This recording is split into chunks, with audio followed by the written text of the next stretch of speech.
Inside Tennessee. Ladies and gentlemen, good morning and welcome to Inside Tennessee. I'm your moderator, John North. It's an all-virtual edition of Inside Tennessee. John Becker is away on vacation. We have a very busy man who will be talking to us this morning. It's Randy Boyd. He is an entrepreneur. He is a philanthropist. He also happens to be the University of Tennessee system president. So he is a man who wears many hats, and he's a lot busier than I am. We'll be talking to him shortly, but let me introduce our regular panelists. You know them. We have Susan Williams, who is a Republican and runs her own PR firm. And then we have Don Bosch, who is a Knoxville attorney, and he is a Democrat. Welcome to see you guys. Good morning.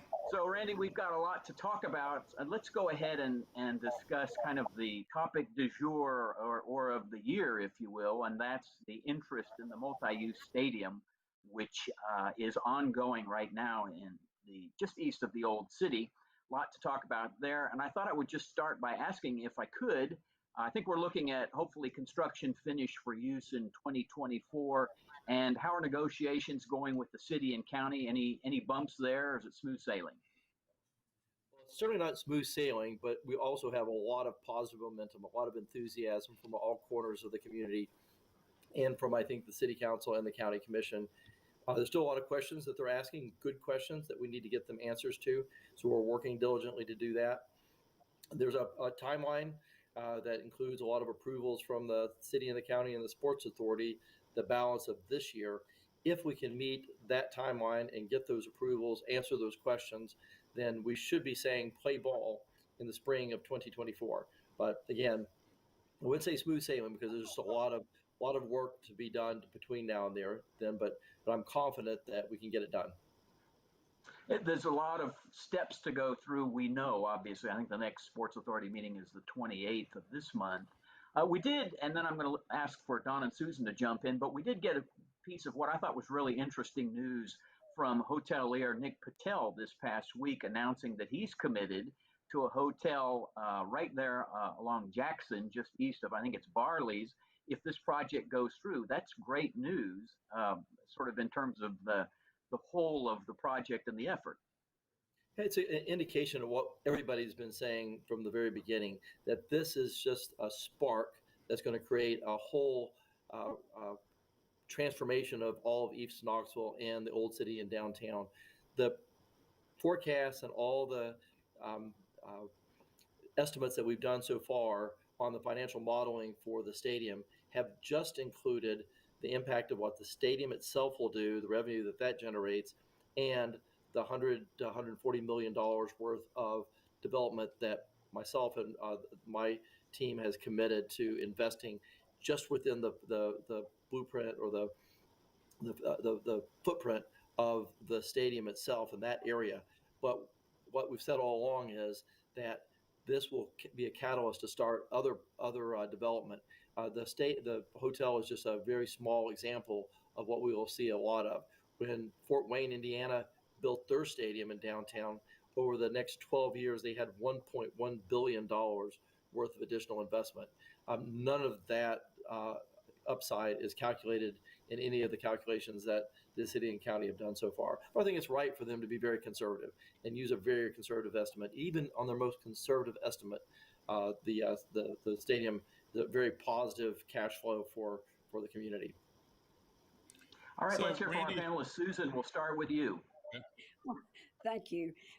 Randy, I saw a quote the other day that I really thought was good. It's once in a generation, maybe, the city gets a chance to transform itself. And in some people's minds, this is a transformative project. And thank you for all that you've done to push this project. The negatives on it, and you're hearing some of that, is that why would I give my tax dollars for a private? We have $13.5 million from the state. There's money coming from the city and the county. These are tax dollars that could go for other things. So would you take a chance while you're here to explain to us why this is so important and the benefits and how it transforms our city? About those comments are wrong. First off, the city and the county or the taxpayers aren't buying a stadium for private development. They're buying a stadium for themselves, be like any other public amenity that we would invest in, greenway, any other type of city park, a convention center. The difference is, in this particular case, you're able to lease out that public amenity that the public will still own, but you'll be able to lease it out in a way that will actually pay for it. So wouldn't it be great if some of our public golf courses and other greenways you could actually make a profit on? In this particular case, the city and county will own the stadium, and it will generate enough income to help pay off the note on the stadium. And then the second thing is the taxpayers aren't, we're not taking taxpayer dollars. The Sports Authority will create a bond, and the bond, the debt service on the bond, will be paid for by the revenues and the lease payments that the stadium generates. In the calculations that we have now, the debt payments are around $3.2 million a year. After the $1 million a year in lease payments, plus the revenues that are generated just from the stadium and the immediate buildings in the surrounding areas that we've already committed to, the most that the city and the county would pay is around $320,000 a year in debt service. And that's, again, the most conservative estimate. And just by the way, that's about what it costs us to maintain one public golf course. So when you think about the actual the potential cost, it's very minimal and that's in the most conservative estimates. Most likely it'll be much, much greater cash flow. It'll be a very positive return. So the city ends up with all the benefits and the county ends up with all the benefits, actually making money from the project. So following up, Randy, on what Susan was talking about, and I want to understand the numbers as well a little bit better this morning.